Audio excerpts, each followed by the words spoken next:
எல்லாருக்கும் நமஸ்காரம். இன்னைக்கு நம்ம கோவில் திருவாய்மொழின்னு ஒரு ஒவ்வொரு பதிகமாக ஒரு 11 பதிகம் வரும். அந்த 11 பதிகத்தை அந்த காலத்தில் அதை ராமானுஜர் ஏற்படுத்தினது கோவில் திருவாய்மொழின்னு.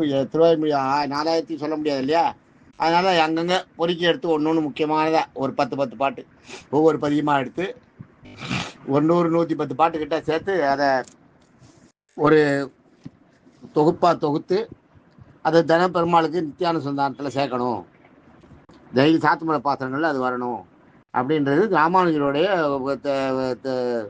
ஸ்ரீரங்கத்துக்கு கோயில் ஒழுகுன்றதுல அதை பண்ணியிருக்கார். ராமானுஜர் ஏற்பாடு பண்ணது அது. அந்த கோவில் திருவாய்மொழியை தான் நம்ம பார்க்க போகிறோம். இப்போ நம்மாழ்வாருடைய பாசுரங்கள் எல்லாமே நம்மாழ்வாருடைய பாசுரங்கள்.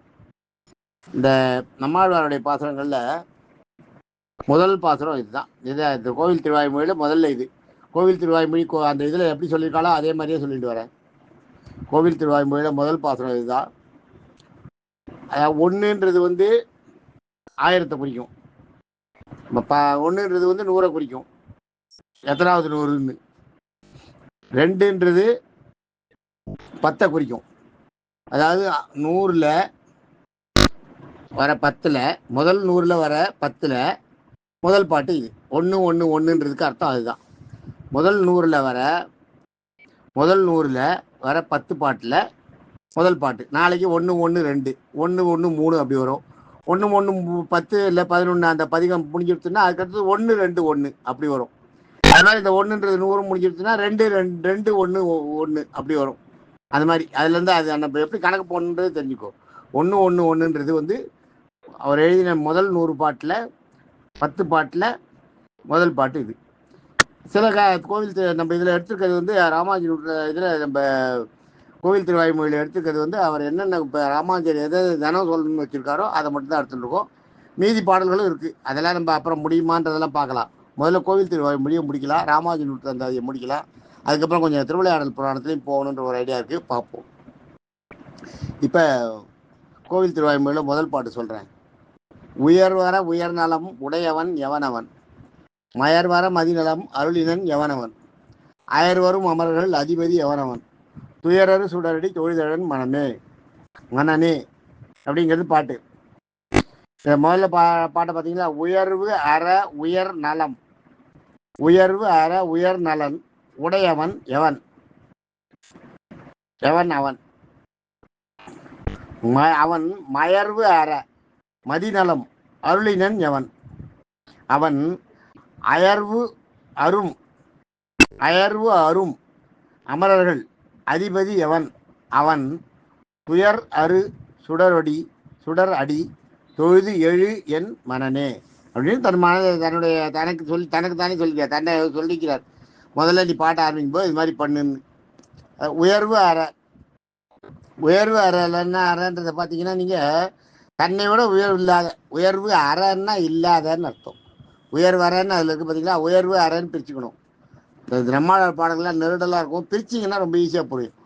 உயர்வு அறன்னா தனக்கு நிகர் இல்லாத, தன்னை விட உயர்ந்தவர் இல்லாத, தன்னை விட உயர்ந்தவராக அற இல்லாத, உயர்வு அற உயர்நலம், அந்த மாதிரி ஒரு பண்புகளை உயர்ந்த குணத்தை உடையவன்.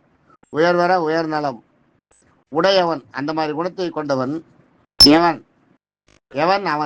எவன் அவன்றது எவனோ அப்படின்னு நம்ம வச்சுக்கணும். யாரோ, இங்கே வந்தது யாரோ, அங்கே போனது யாரோ, இங்கே இருக்கிறது யாரோ, எல்லாரும் ஒன்று தான், இவாதான் அதை பண்ணா அப்படின்னு நம்ம சொல்கிறோம் இல்லையா. அது மாதிரி உயர்வர உயர்நலம் உடையவன் எவன் அவன்,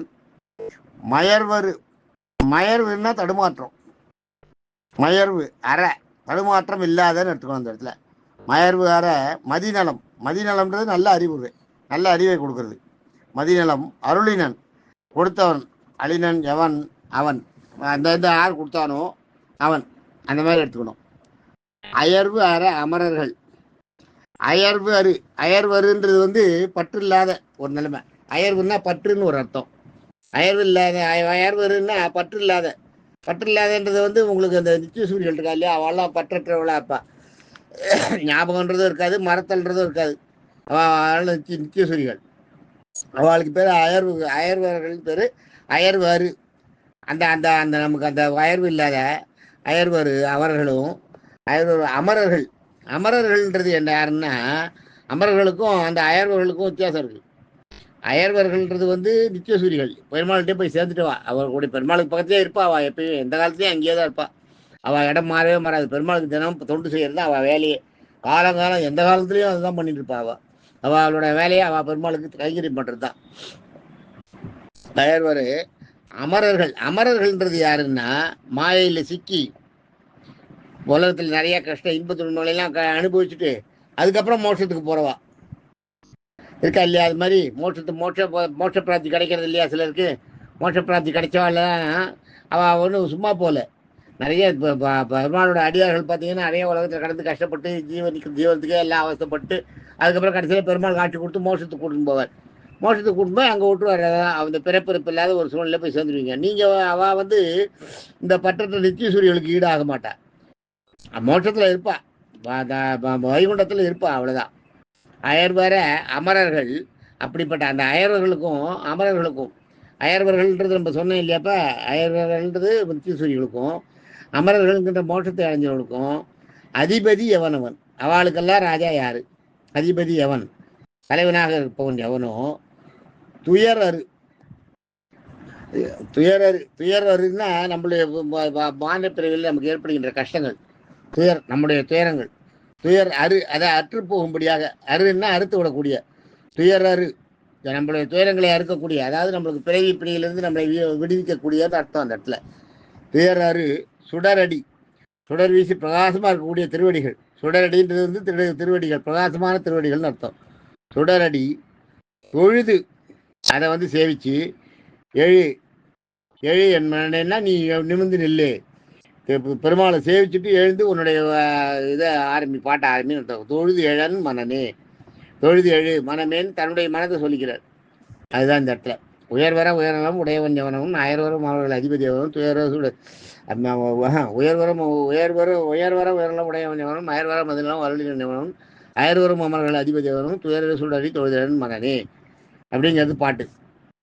இது கொஞ்சம் கன்க்ளூஷன் பார்த்தீங்கன்னா, தன்னை விட உயர்வில்லாத ஒப்பில்லாத உயர்ந்த நிலையை உடையவன் எவனோ, தடுமாற்றம் இல்லாத நல்ல அறிவை கொடுத்தவன் எவனோ, பற்றற்ற நித்திய சூரியர்கள் யாவருக்கும் மோட்சத்தில் இருக்கின்ற தேவர்களுக்கும் தலைவனாக விளங்குபவன் எவனோ, இன்ப துன்பங்களற்ற அவனுடைய ஒளி வீசும் திருவடிகளை தொழுது கிடைத்தேர்க அப்படிங்கிறதாக அர்த்தம் அந்த பாட்டுக்கு.